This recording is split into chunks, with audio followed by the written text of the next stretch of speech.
Hey everybody, so welcome back. Today I am diagnosing a speedometer issue. So one, my speedometer cable definitely broke, so I got to replace that.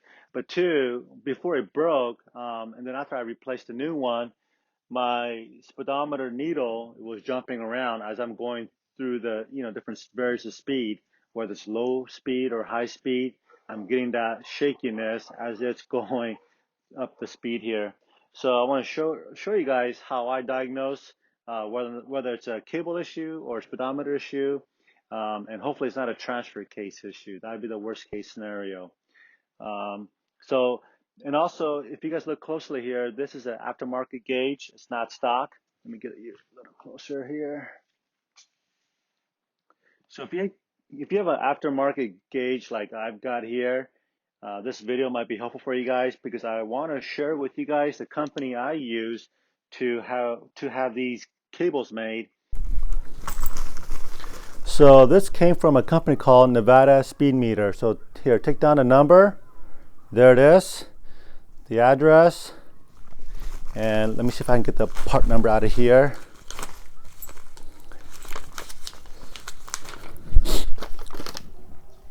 Okay, so yeah, it cost me 75 bucks and 13 cents to have it made and shipped. And what is this part number? Is there a part number on this thing?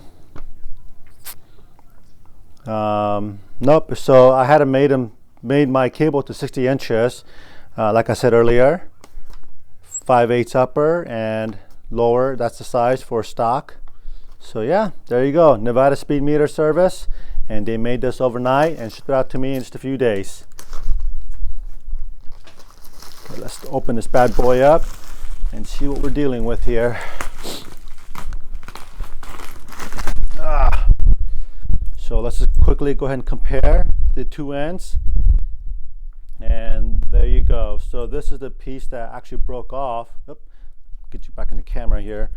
So this is the piece that broke off in the transfer case where it threads on. So that came right out. And then let's check out the other end here, make sure that's the right diameter. And looks right. Yep. That looks about right. So we'll go ahead and throw this on, and then we'll go from there, and then we'll take it for a road test and see how it all works out. So here we go. Stay tuned. Okay, so right now I've already torn apart the old cable out of behind the gauge, and I threw on a new cable. So what I want to do is diagnose and see if it's the cable that's bad or the speedometer that's bad, the reason why it's shaking throughout the range. So what I like to do, and you might have different methods, and if you do, I'd love to hear your guys' methods. But basically, once you make sure that the cable is threaded onto the back of the gauge, just take a normal drill and you basically stick it on here and throw it in reverse. And here we go. And we're basically watching for that needle to bounce around. So I'm going to try to hold it at 20. Yeah, see how it's bouncing around right there? It's kind of hard to see. So this is actually a good news for me. Let me get that focus there. Okay, so again, let me get it up to 20 miles per hour.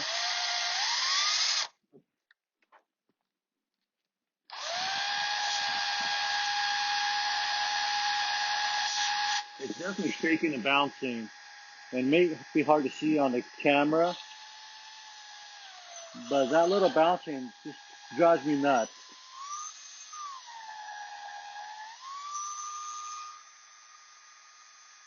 So that could be easy fix. Um, so what I may end up doing is taking this gauge out and sending it back, or not back, but sending it to Navada Speedmeter folks. They got a bench they can throw it on and test.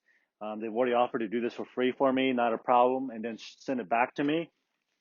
But I'm also going to go on Amazon and do some, figure out what the cost is just to replace it. I want to say these are probably under 100 bucks, and so that would be a really quick and easy solution. Okay, so now that I'm pretty sure that's not a transfer case issue, let's go ahead and go under the truck and throw this other end of this cable on the transfer case so you can see how that works. And like I said earlier, this is really a straightforward procedure. So, but let's go ahead and show it to you guys anyways. So hang on, here we go. And basically my cable is just long enough where it's not really obstructing anything or rubbing on anything. If you have a long cable, I recommend running it through the frame. As you can see, let me get the camera up here. The frame has all these little holes, and that's really great for running tubes and cables. So in my situation, my cable is just long enough to where I don't need to run it through the frame. I can just connect it right here. So let me show you a different angle here. Let's take a closer look at the other end of this cable that goes into the transfer case. So this is like basically cramped on to the actual cable that's inside this plastic sheathing. And there's a key right here, like a little notch. That notch, oops, hold on a sec here. I need to get that adapter. Give me a sec.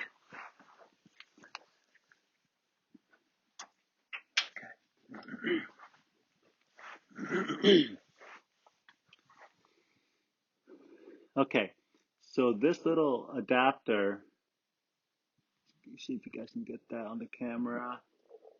Let me twist it a little bit. So this what goes into this end of the, I don't know what we call it, the adapter. Oh, gosh, you can't even see that. Hold on a sec here. Some bad angles, no room. There we go. So this little adapter goes into this guy right here that goes to the transfer case. And this key that's on the cable slides right through this groove right here.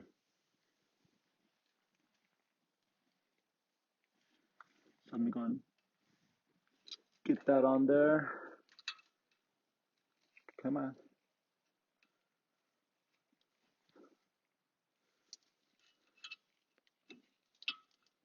Oh, okay. So let me get you a little closer angle, what that looks like. There we go. So that key stops right here. It didn't go all the way through. It just goes right here. And then this whole piece, use the camera back now. This whole piece can be threaded right in here. But before I do that, let me go ahead and replace this vinyl tape on the thread. Helps to keep moisture out of that area.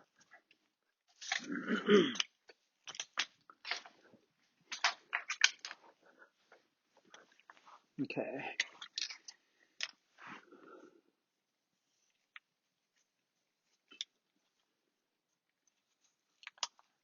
The last thing you want is water to get in here.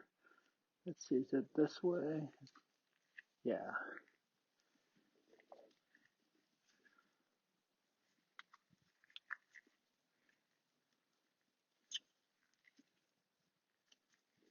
Okay, so the tape is on there.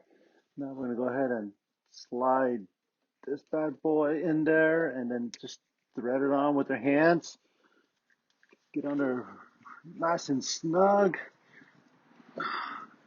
I wouldn't use a tool because then you might not get it off. And nice thing about this here, this is all stainless steel. Okay, so that's good. It's out of the way. As you can see, it clears my exhaust by a lot, so I'm not too concerned about the heat and whatnot. There's no moving parts getting in the way. Well, maybe I could put it above this engine mount over here. Okay, maybe some other time if it causes an issue. So I'll just keep an eye on that, make sure the cable's not getting burned by the exhaust here. So I think it'll be just fine. So I think the good news is my transfer case is okay, because the vibration I'm seeing is at the cable and the gauge. So we'll see. Anyways, I hope this video was helpful for you guys. Like I said, if you guys like the video, please give me a thumbs up and like, and please subscribe to my channel. That'd be greatly appreciated. Anyways, we'll see you on the trail.